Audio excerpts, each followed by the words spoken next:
voina chuan guitar lesson thar kan zir ho lenga voina kan zir ho le tur chu bimal som tluangin sp in an kanem chau ti hla sakha guitar perdan kan zirang o helai di kan langa sanga ji anya ma e minor b minor kan o hetiang kan strumang down up down up down up down up down down up tikano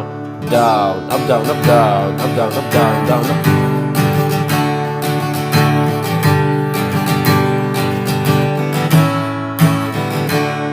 chuan kami down up down up down up down up down down up ti le down down down up ikan mang tel bokang o down down down up ikinan eman min hlan ni pangai na oh leil si lo ya yan kan em chau em lo ni dum tu ka ting si lo chuan tok leng heling ka liam tange tum tok leng heling ka liam tange tiang atikhan kan man polang o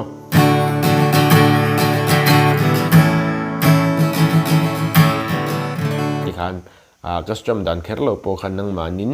manin in thia mang khan in lo chei moi ve thei bok o ala nen karon play mil lenga uluk do vinilo ngai thale don ya